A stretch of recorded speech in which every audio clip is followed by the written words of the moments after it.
Full disclosure before I start. The following story did not actually take place. A suburban synagogue ran a contest to choose its next marketing slogan. The idea was to choose a slogan based off of a parody of a popular movie quote.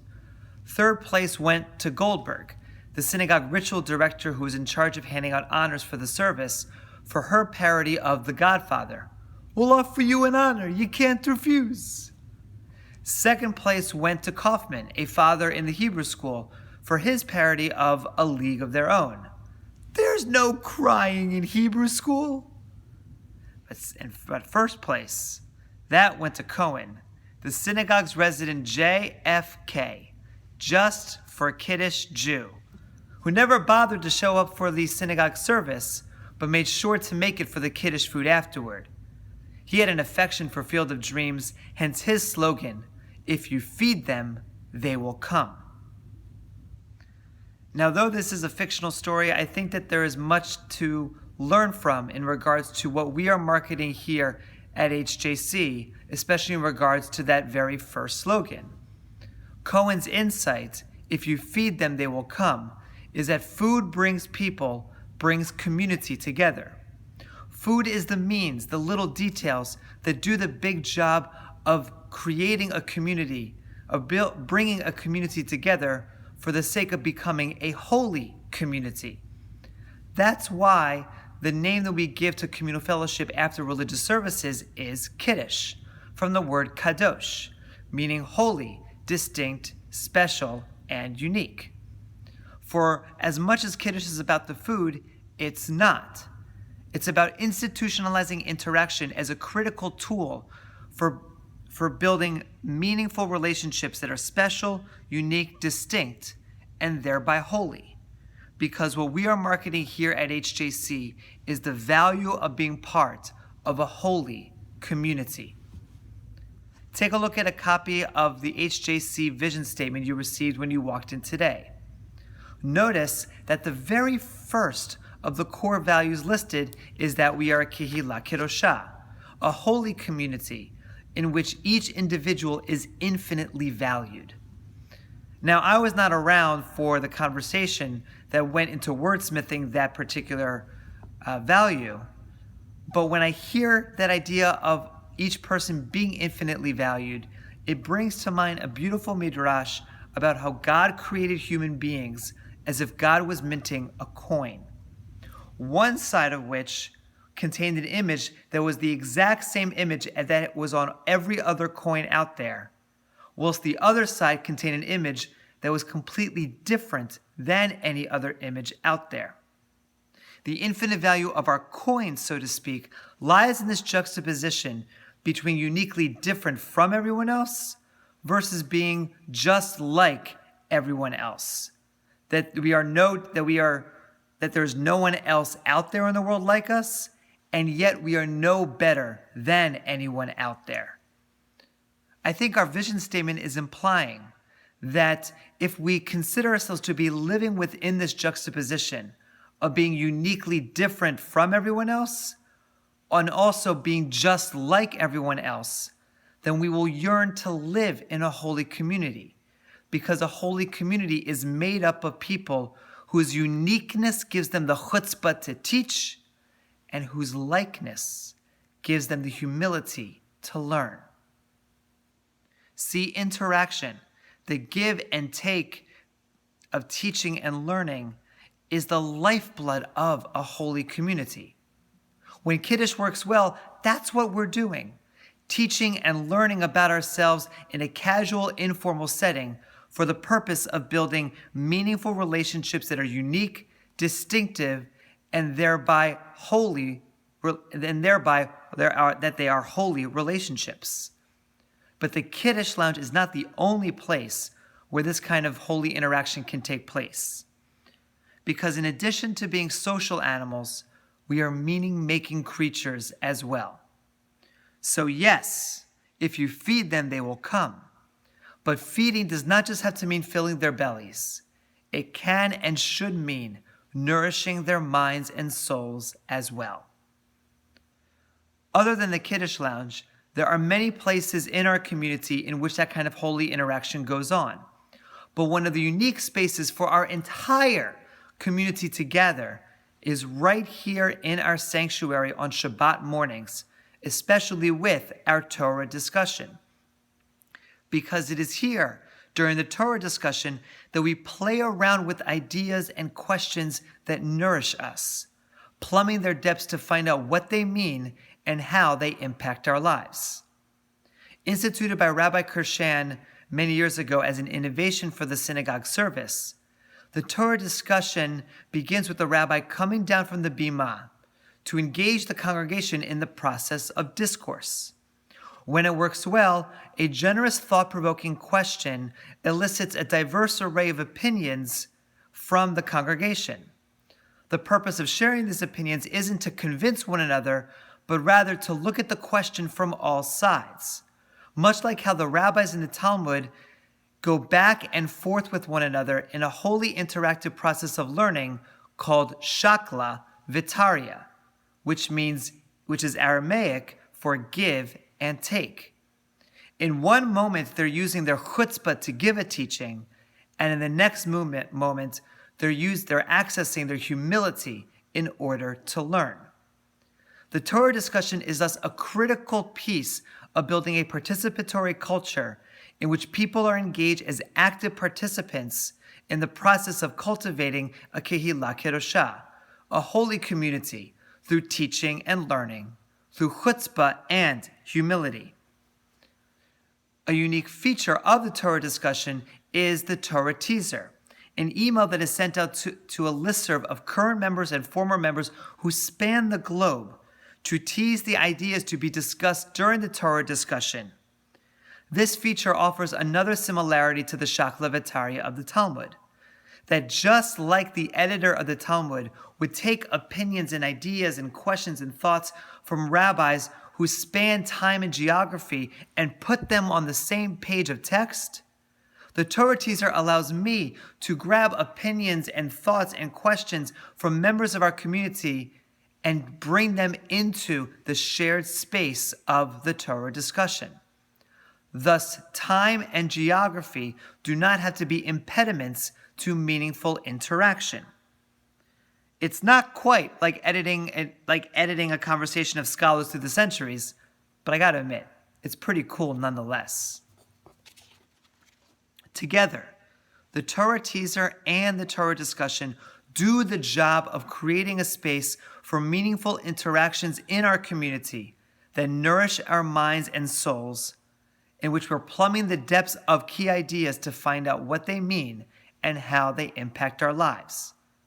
The question that needs to be asked today on Rosh Hashanah is, are we maximizing this space to its fullest potential to build a kehillah kedoshah, a holy community?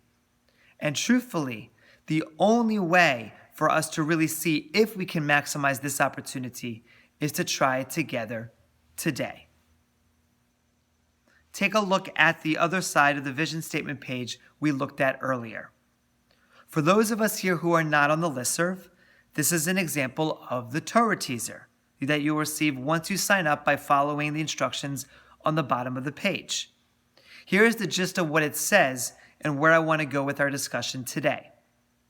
Each year on Rosh Hashanah, we have the chance to ask how our personal human story is going, and also how our new year will go differently than our previous year, and how we're going to make a difference in our lives.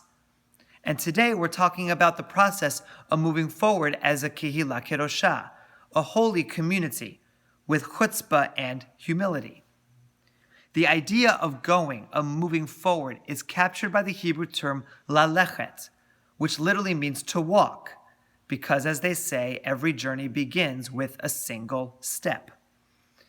In today's Torah reading, the Hebrew term lalechet appears twice at the end of verse 6 and the end of verse 8, as part of the phrase vayalchu shnehem yachtav, and the two of them, i.e. Abraham and Isaac, walked together.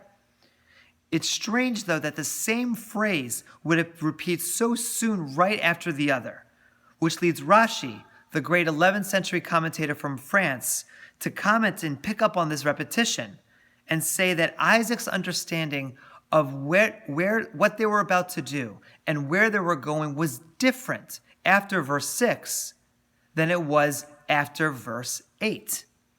Thus, after verse 6, Isaac had no feeling whatsoever about what was to happen. But then after verse 8, Isaac knew he would be the sacrificial lamb to be sacrificed upon the altar. And then the text repeats, and they walk together to indicate that he was going with the same ready heart. The juxtaposition of Isaac not knowing what was about to happen, with Isaac fully knowing and accepting what was about to happen, that's particularly striking. And it leads our machzor to make the following interesting comment on the whole episode. And I quote, "The text repeats this phrase, i.e., and the two of them walked together, within the space of a few verses. This leads Rashi to raise the question of whether what is hinted at here is ironic. Though they walked together, they were of two minds, or whether it is to be understood as meaning that they were truly together. That is, Isaac sensed what was intended and accorded with Abraham's resolve." So I'm wondering, which is it? Were they of two separate minds that even though they were going together to the same physical destination, their minds and their spirits were emotionally distant from one another?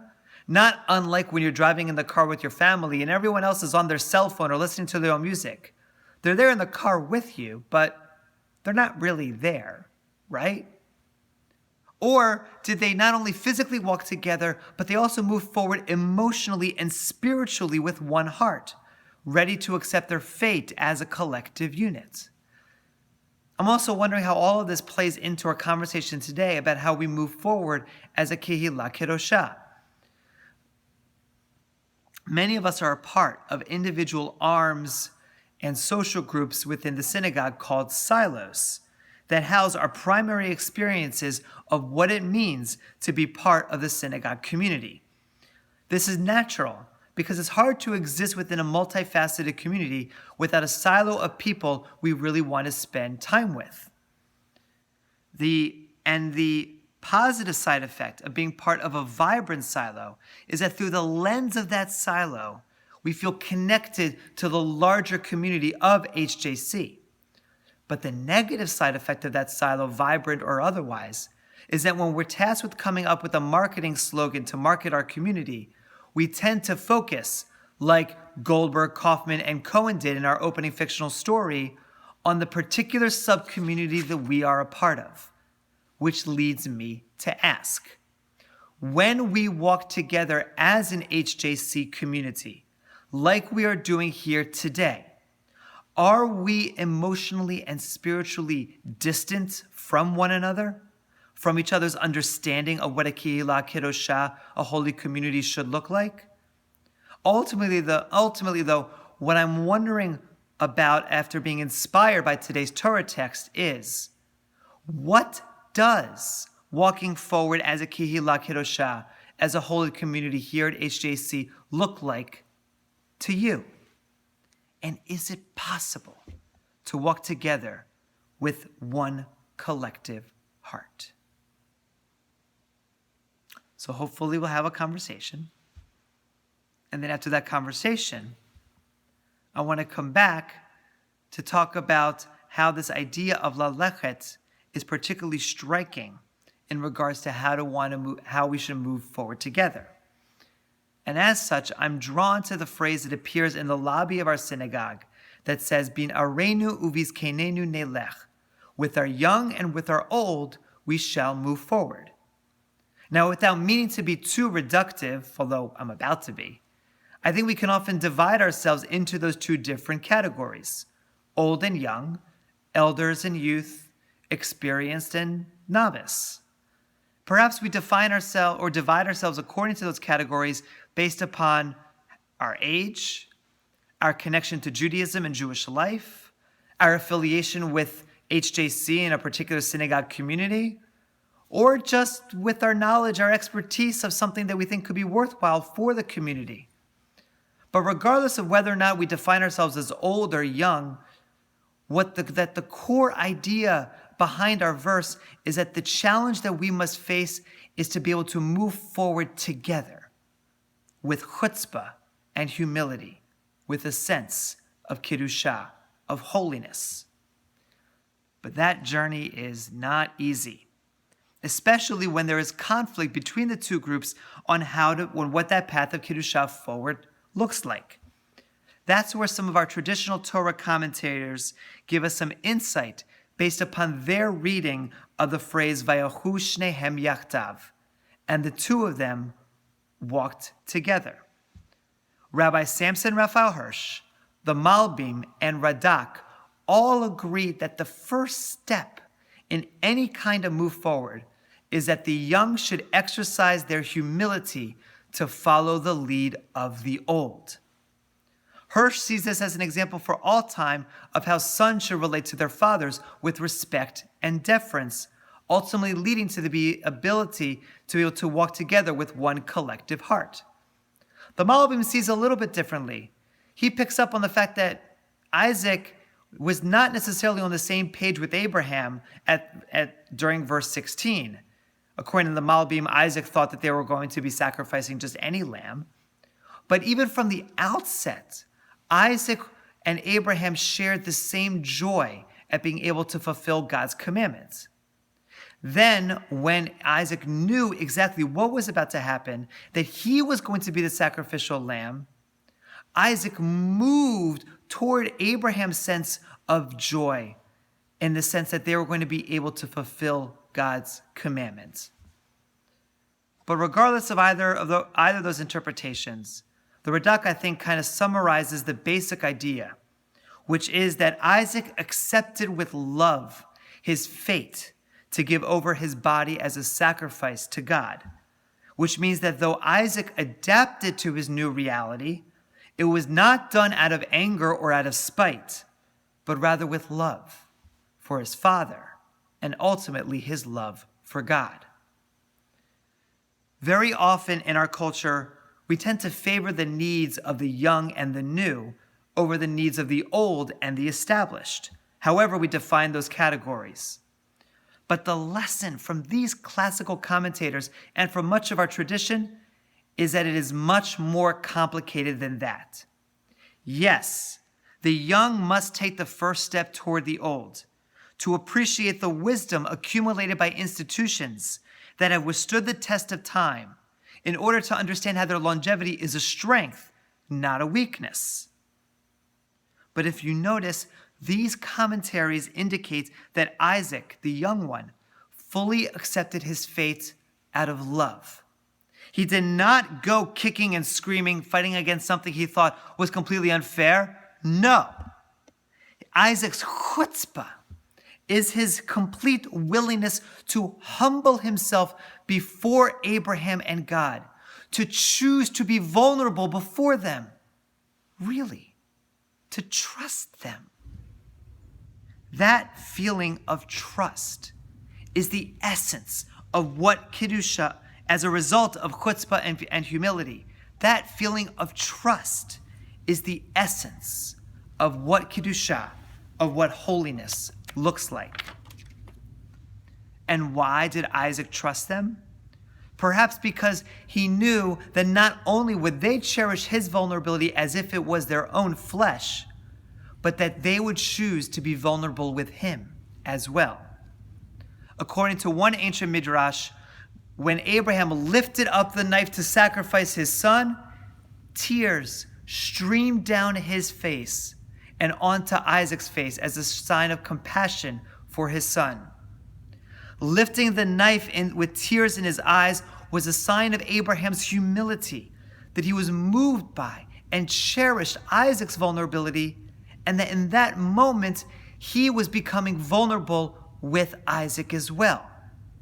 And at the same time, lifting that knife was a sign of his chutzpah, that he was still willing to go through with the act because of his humility before God, that this is what God had intended him to do.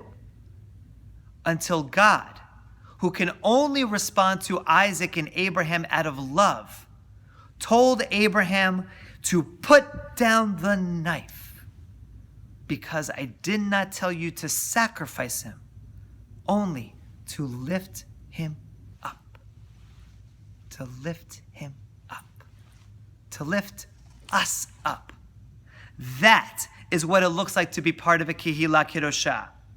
Not to sacrifice ourselves for the greater whole, but to lift each other up by being willing to be vulnerable with each other and cherish each other's vulnerability as if it's our own. In a world where we're fearful of people tearing us down for doing or saying the wrong thing, living in a community where we can exemplify Kedusha through upholding each other's vulnerability, through building trust, is so important. Yes, according to our tradition, the first move of expressing our trust and vulnerability should be made by the young, but that's only to get the ball rolling. All our young and old need to be engaged in this process. All our young and old need to be willing to be humble enough to learn from the teachings of the other. And all our young and old need to be chutzpahdik enough to offer teachings that they believe need to be heard. And if we are all able to do that together, then we will lift each other up and move forward together as a Kehillah Kedoshah, a holy community. Binarenu vizkenenu nelech. With our young and with our old, we shall move forward. Let's continue that journey together. And so, I'll see you on Shabbat. Shana Tova.